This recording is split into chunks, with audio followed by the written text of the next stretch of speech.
Hello, my internet friends. My name is Katie Obi10, and welcome to my Week 6 commentary for Dance with the Stars Season 28.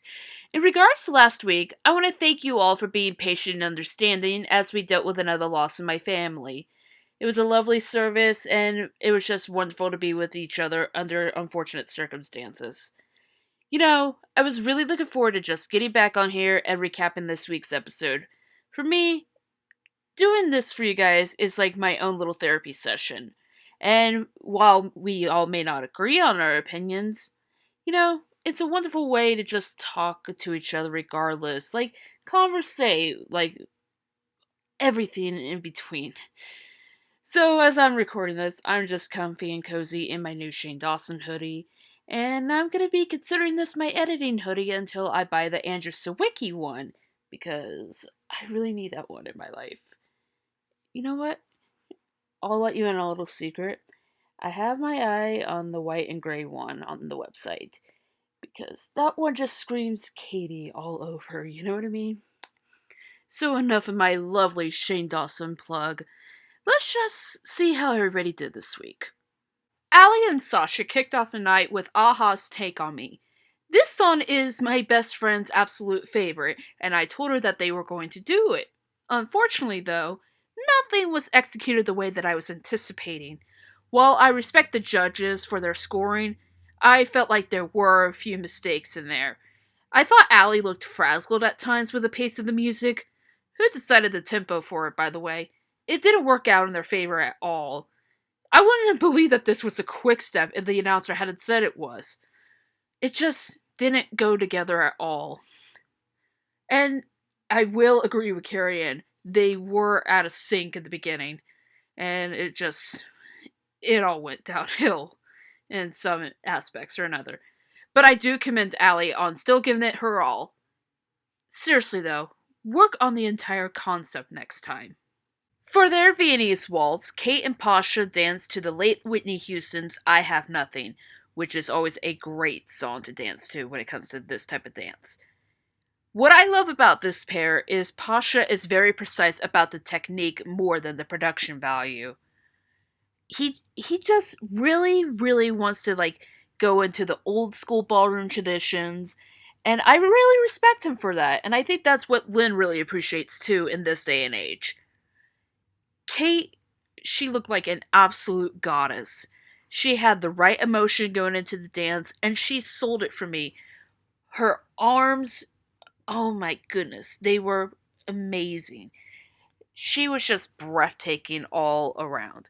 She put a smile on my face from start to finish, and I just couldn't help but be extremely proud of how far she's gotten into the competition. She may be 55 years old, but I really want to see her go far. Maybe even be like Jennifer Grey and get into the finale. That's my dream right there. Let's make that happen, y'all. Get Kate and Pasha into the finale 2019. Kel and Whit had a quick step to Part-Time Lover by Stevie Wonder. I loved their color scheme. I loved the background. This was entertaining to watch. Personally, to date, this is my favorite dance from Kel. Unfortunately, though, there were mistakes, and I did notice Whitney slipping on her dress. It's sad, but the show goes on, and we power through it. I agreed with the scoring overall, but what I will say is probably going to get hate. I just thought Kel did a better job at the quick step than Ali. It's just the technique was more clear in general. And if I was going to remember any quick step from this season, Kel's will probably be my overall winner. Now that we officially know that they're coming back next week, I can't wait to see what Whitney is going to do with her Halloween dance with him. And I hear they have a jive, which is a great change of pace for her, because every time she either gets rumba or contemporary with Halloween, I can't wait to see what she does. Homegirl better sell it for me. Karamo had a contemporary to one of my newest favorite songs, Someone You Loved by Lewis Capaldi. He dedicated this dance to his father, who he recently reconnected after not speaking to him for years because of his sexuality. Going into the dance, it was simple yet full of fluidity. It was honest and heartbreaking at the same time. I give Jenna shit a lot with how her choreography is, but I had to commend her on creating something really special and unique for Karamo. This was more of a Karamo piece than it was something made by Jenna. But if I had to give out one sort of criticism, he has moments at times where he gets too robotic, and it throws me off. I think I will have to look back on previous performances, but I think he's always been doing that. Jenna really needs to look into it as well, because maybe that's how he struggles with the votes at times. Overall, they did good. I'm really proud of them for this one this week. Hannah and Alan danced a samba to a Carrie Underwood song. I can't think of what it was called, but I believe it had something to do with either the South or home or all of it in general. Just somebody let me know in the comments below and be nice about it. I really don't listen to country anymore, so I don't know what is on the charts anymore. I don't know what is going on behind the scenes with these two, though, because I believe this is the second week in a row where their song and their dance didn't go together at all. Are we trying to screw them over now? What is the deal here? Overall, I thought it was okay. I mean, the hip action was there, and it was really clean and precise. Maybe she was just having an off week due to missing home. It was nice to see that she was enjoying herself in the samba, but I don't think this is one of Hannah's strongest dances. I fully agree with Bruno on his comment about her being better as a line dancer, because she does excel better when she's line dancing. Hopefully with next week, she redeems herself, because she's gonna need that. So Sailor and Val had a jive to Wake Me Up Before You Go Go. I think the judges and I were seeing two different dances, because in my opinion, it was odd. Her facial expressions and her arm movements, they were bizarre as fuck. I thought she was petrified most of the performance, like she just shit her pants or something. Most of the time, she was just off balance. And once again, I caught her lip syncing. Remember, kids, it's apparently okay to do that when you don't have Derek Huff or Mark Ballas as your partner. Really, though, someone should have called her out on that shit from the very beginning. This may have been one of her best dances by the judges, but for me, it was just another bland routine for her created by Val. I said what I said, and I'm not taking that shit back. I'm not. Cue the joke.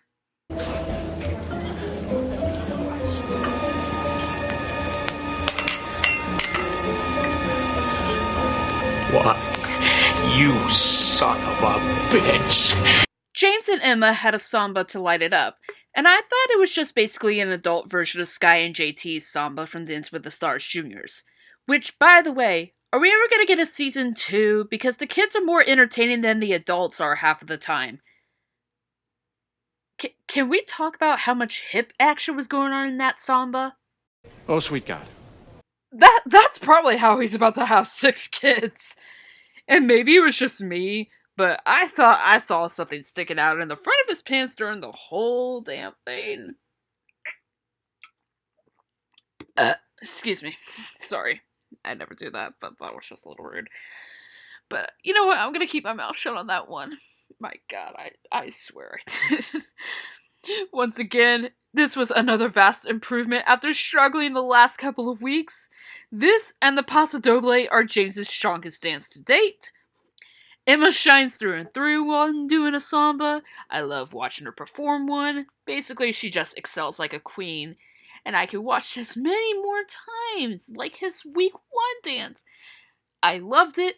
I loved it. And I'm doing it like freaking Brady Bunch Marsha, but man, this was hot.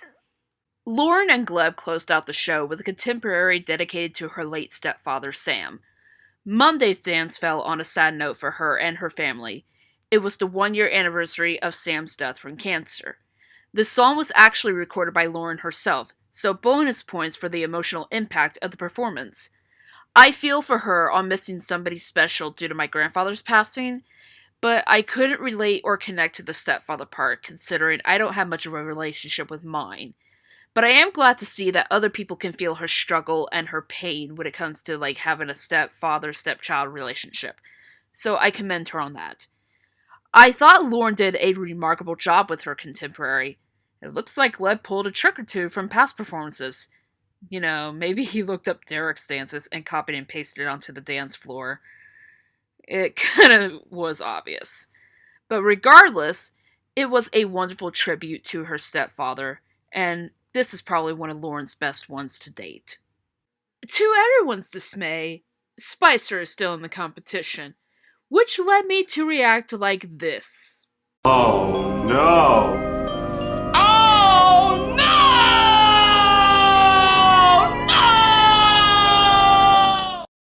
That left Allie and Sailor as our bottom two, and judging by the judge's decision, they said it was a painful one, but if they hadn't given Spicer a nice score, this whole thing wouldn't have happened. But it was a unanimous decision and an obvious choice. In a 3-0 vote, the judges decided to send home Sailor Brinkley Cook and Val Schmirkovsky. I can understand most of the demographics' anger and disappointment, but as a longtime viewer, I can't say that I'm surprised. She was either really good or really dismal each week that she was in the competition. And she was absolutely forgettable at times. You know what? There were even times where I would forget to write her name down in my scripts. That's how forgettable she was. As I was telling my best friend when we were discussing the elimination, I believe that Sailor would still be here if she had gave us more insight of who she is as a person, instead of always going, oh, Christy Brinkley is my mom, I'm her daughter, I replaced her, I saved her, da-da-da-da-da. It got old real quick. But what I also believe in, she is going to excel from this experience, and she's going to grow more as a person, and she's going to have the opportunity to open herself up more to the public. Guys, I get it. We're all pissed off that Spicer is still here. But I've always told myself and others that if anybody was going to go home before him in this state of mind, it was going to be Sailor. And I hate saying that, and I hate being right, but that's how life is, and it's weird. It's just fucking weird half of the time. I wish her the best of luck in her life and her career, and I really hope she does succeed. Pro tip, Sailor. Just stop using your mom's name to get farther in your career. It might just save you some time and energy. And Val, I saw the footage when y'all were eliminated.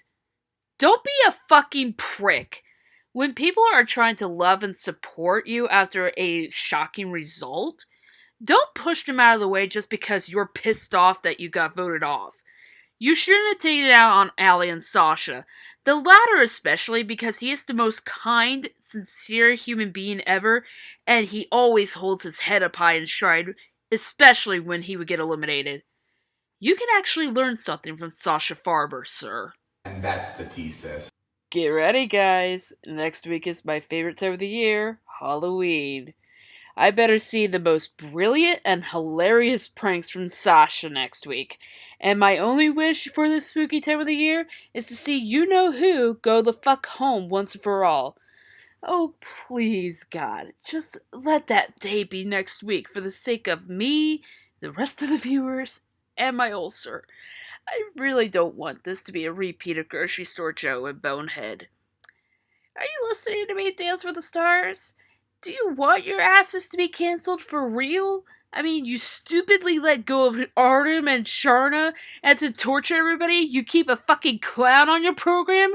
This is why you're losing viewers, because you keep fucking up! Get your shit together in case you do get a 29th season. Sorry about that. So sound off in the comments below! What did you guys think of this week's episode? Who were your favorites? Who failed to impress you? Give me your thoughts on this bottom two for the week. If you guys enjoyed this week's video, give it a thumbs up. And if you're new to my channel and you want to see more of me in the future, hit the subscribe button and hit the bell icon to be alerted when I upload new content. Until I see you guys for Halloween week, take care.